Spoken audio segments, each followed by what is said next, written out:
Welcome to another episode of Home Sweet Home. My name is Rod McCall. And I'm Scott Nichols.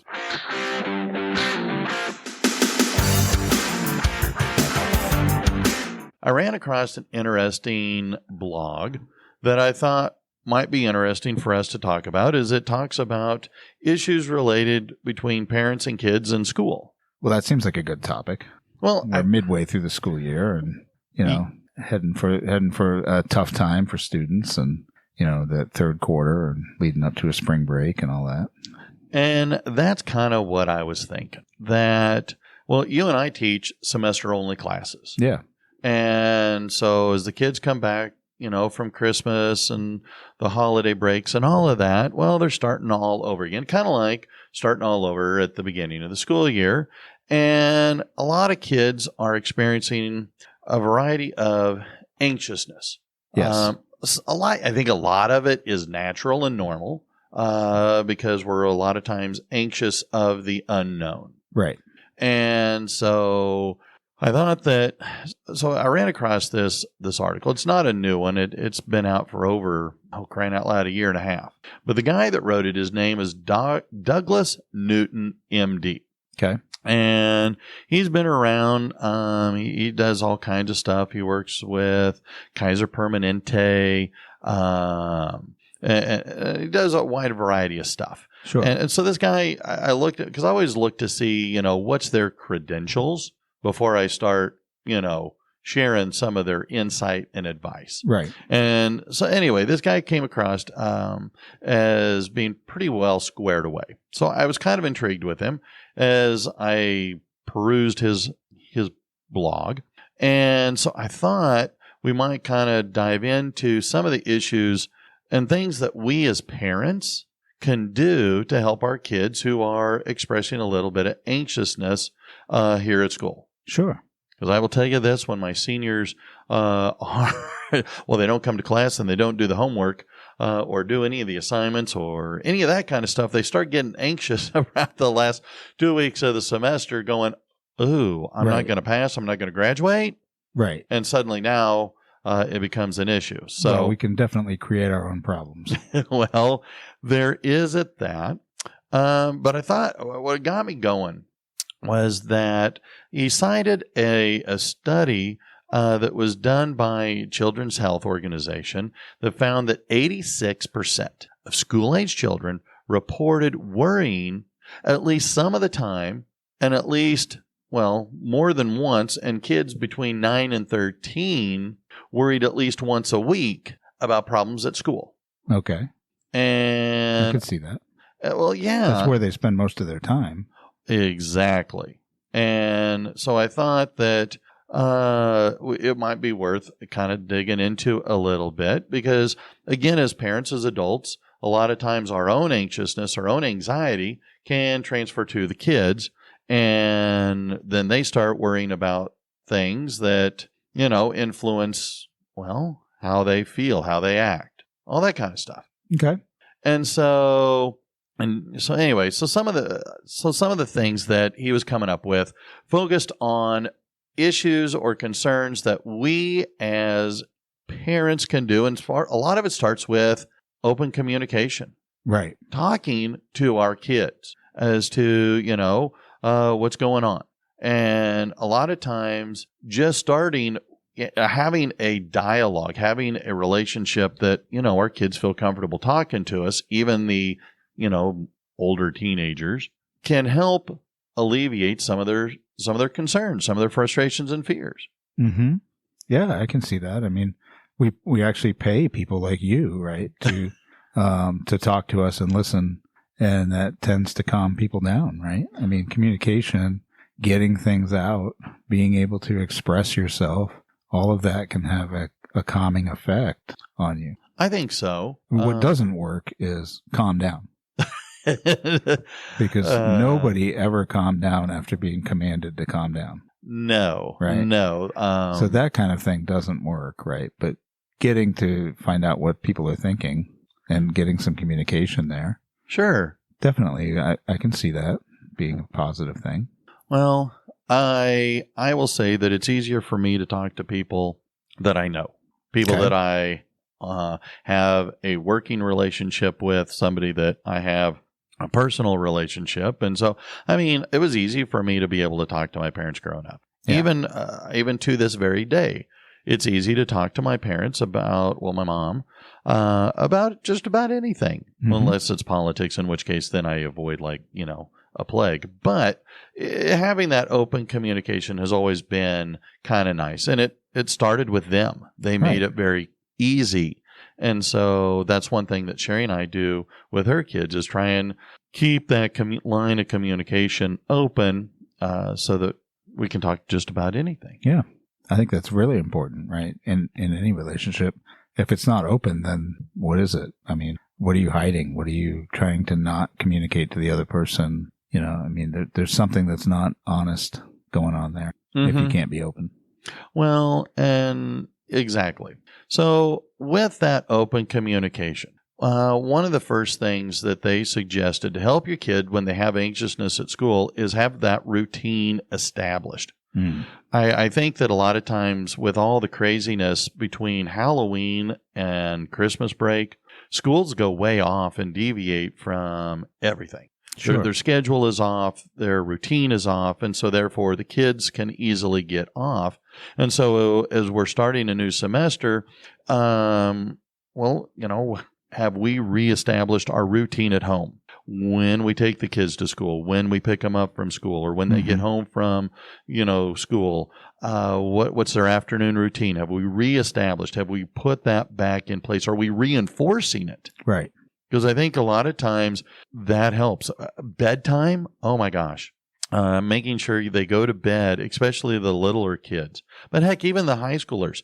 Put your phones away, unplug your computers, turn off the Wi-Fi, and go to bed. Yeah, and I think that, for home, it's a lot easier and probably, I mean, I worked in middle school. You worked in middle school before. My wife works in elementary school. And, we both work at high school. So, and I've worked in high school for years and years now. So, and the argument is always, well, we need to change the times of high school and all that and go later because of, the kids need more sleep. But what you find is that, and I'm not trying to counter any research that's out there. I only have, non-empirical data, right? Yeah. Just my own observation that kids just, if they get to come in later, they stay up later. Right. And it's particularly in high school. And whereas, the kids that are in middle school, and maybe even freshmen in high school and lower, they're all, have much more strict schedules at home. You will be in bed by a certain time. And, and once you get up to being, a junior or a senior, it's like, well, we hope you'll be home by midnight. Well, yeah, but that's where we, even then they're staying up till, I mean, as a teacher, I've gotten emails from people in the past at 3 a.m. and and I don't respond to them, but it's like I asked them the next day, well, why were you up at 3 a.m.? I mean, well, and that's what we as parents can do to help relieve some of that anxiousness of our kids. I have a buddy of mine that he actually cuts the Wi-Fi off to every room in the house but his, or him and his wife's, so that way there is no Wi-Fi. Sure. And the phones have to be surrendered, and they have to be down on the kitchen or down in the kitchen charging. Right. Because they can't be left in the kids' room. And if he comes up in the middle of the night and that phone is gone, well, then the kid's in trouble. But I mean, it might seem a little draconian, but I can't totally disagree because you're right.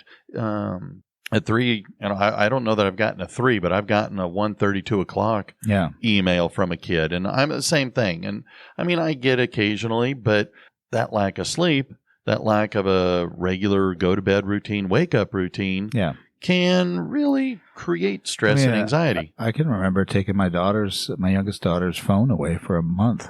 And this is in the smartphone era, right? I mean, that was devastating for her. Sometimes you just got to do what you got to do, and you got to be the parent, you got to be the adult in the room, and you got to find a way to put some structure on some things and cause your child or your student to do better. No, I totally agree. And can't be the best friend all the time. No, and it's tough to be that harsh disciplinarian. Even as a teacher, it's sometimes hard. to be that way. But I believe that the kids do better long term when there's, clear boundaries and those boundaries are reinforced. And so I will say that, being, just to give people some hope, right? Like being a parent of adult children is awesome. Right? Okay. Yes. That's just awesome. Right. That's a whole different scenario. Still not like best friends, right? But a lot closer, and, things are great. And if you keep those lines of communication open and you do the right things, you may not like it now, but eventually they're going to recognize, oh, that was a good thing. They did that because they love me. Mm-hmm. And yes, having takes years sometimes. Yes. Well, having 2 adult stepchildren, yes, a lot of the stuff that we were pushing when they were younger, they have come back and said, yeah, thanks. And so they're both much better grown adults than they were sometimes in their decision makings. But right, and that's what you want, right? You need them to learn something. So you can't bubble wrap everything and make it so they can't fail or have any issues or take away all their anxiety, because then someday they're going to be on their own and they have to deal with things. Mm-hmm. So it's important to keep that line of communication open and try to help them learn. Well, tying in with that open communication, one of the things that this Dr. Newton suggested was talk to the kids about what their worries are. And the different age of the kid is going to provide a different type of anxiety thing that they're worried about. Because if you are 9, 10, 11, you're going to be worried about let's just try that again. The things that you're worried about is going to be a lot different than when you are 14, 15, 16 years old, 17 years old. Yeah, definitely 9, 10, or 11. I'm not worried about the Legos on the floor that are going to kill you when you come in the room. Yeah. Well, maybe that's an early warning system. It could be. But, and that's one of the things that they're saying is chat with your child about what it is that they're anxious and get them to verbalize it. And then kind of from there, de-escalate it by, well, okay, let's take a different approach. Let's look at it from a different perspective, a different point of view. And because for one of the things that I remember being in middle school was trying to fit in, because I was very unathletic. I was tall, I was skinny. Mm-hmm. And then you throw in the voice changing, you throw in, all the acne, and you want to be popular, but you don't know how to be popular. And so anyway, being able to address these awkward kinds of situations and now your social media presence, right? That can create a whole bunch of issues that as parents, well, I can remember my parents saying, it's no big deal. It's, I know they're popular, but just like you, they put their pants on one leg at a time. Right. And I don't know that I really totally believed all that when I was, middle school, 6th, 7th, 8th grade. But they were right. I don't know. That's some of what he was saying about is our social standing, this fear of embarrassment. Well, right. I don't know. We all are embarrassed. I've gotten to the point where I tell kids when I, do something or say something embarrassing in class, I go, well, if it didn't happen so often, it would be a little awkward. Yeah. It's tough. As an adult, it's easy, right? The older you get, I think it gets easier. I saw a meme the other day that said, how do you sleep at night knowing that there's people that don't like you? And it said, me, I sleep with the fan on. It's, you get to an age where it's maybe not so much of a problem anymore, right? But when you're a kid, you want to be liked by everybody. Oh, yeah. Or at least the certain people that you really want to be liked by. The popular kids. And, whoever that is, it might not be considered the popular kids, but it might be a popular group of another, some clique that you want to be a part of. whatever that might be. I mean, whether it's when you're in band or you're in football or you're, doing whatever sport or, there's always like a popular group in every group. And so you probably want to be a part of that. Exactly. I know that was kind of I wanted to be liked. I wanted to be popular. I wanted to be athletic. I didn't succeed in any of those. Sure. And so middle school and high school was a little bit challenging up until, I don't know, my junior year. And then it became less of an issue. I found my clique. I found the group of friends. And heck, I'm still friends with some of them to this very day. That's amazing. Yeah, actually, kind of is. I mean, I'm Facebook friends with some, but we don't hang out or talk or anything other than, a comment here or there on Facebook, happy birthday. Yeah. Which, I can do with one click. Yeah. So, I mean, Facebook makes those things easy, but yeah, I mean, it's important to, certainly to kids to be liked by other kids. And that's kind of, and they do get, I guess, stressed out. I'm always curious. What is the difference? And you would know this because you're a counselor. Still don't have my license yet, but working on it. Should come any day now. So, as a counselor, what is we hear this word thrown around all the time: anxiety and being anxious. Are they different things? Is there two different things there? Is one like just kind of a more everyday kind of a thing, and one more of a clinical thing? I think. And without going into a vast amount of detail, I think it comes down to its debilitating factor.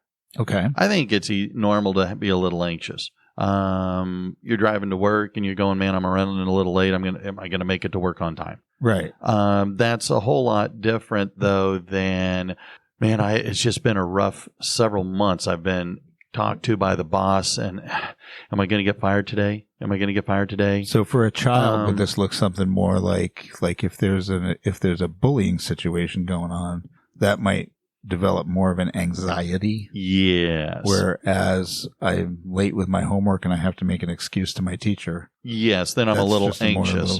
Just being a little anxious. Mm-hmm. Like, I'm just trying to get an understanding because I hear it all the time. Oh, yeah. From all kinds of people, adults all the way down, right? I mean, sure. Kids 9-10 years old will mention it now. So, well, I think it's become such a common thing out there, and sometimes you wonder, like, is it an over self-diagnosis, and are we turning it into something that it's not? I think the fact is we're all anxious. Yes, and it's not.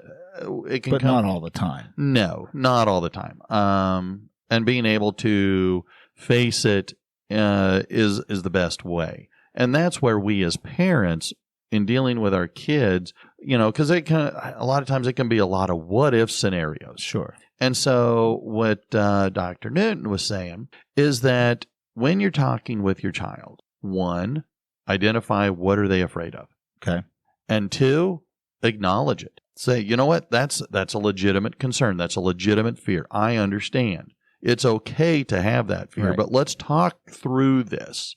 And a lot of times that anxiety comes from fear of, well, what's going to happen next? And so that's where I think, we as parents, we as adults can help these young kids is let's voice these fears and see what happens. Because a lot of times I think that anxiety comes from, again, that unknown. I don't know. Well, what if? What if this happens? Well, what if I say this and that happens? Right. So I think that what I see with that is that it actually isn't that hard to listen, right? What's hard is after you listen, I think. And it's then what do you do? And I think as parents, we tend to want to just head towards fix the problem. Yes. And so I was curious, like, where do you stand on that? And there's different age groups, right? Like for a third grader, you might actually need to do more of the fixing. Mm-hmm. But as a high school student, you might not.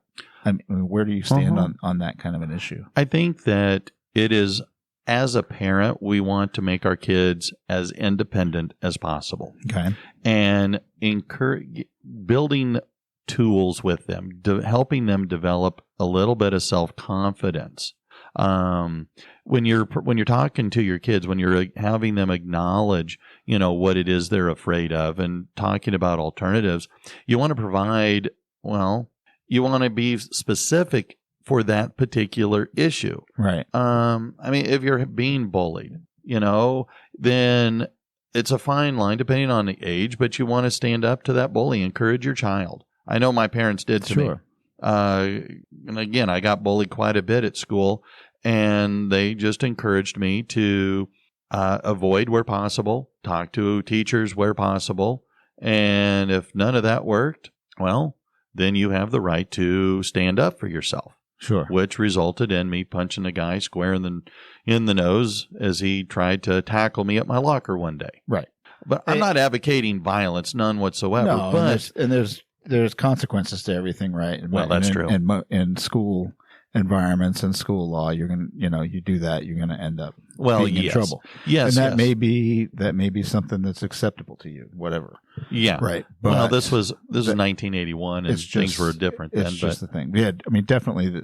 Nowadays, as opposed to 1981, nowadays bullying is illegal. Oh, absolutely it is. And so we have a lot of reporting capabilities on that, which is a lot better than what it was when I was in middle school. So, but definitely as a for an elementary school student, so you want to try to bring up some coping and bring up some mechanisms that they can deal with it. Mm-hmm.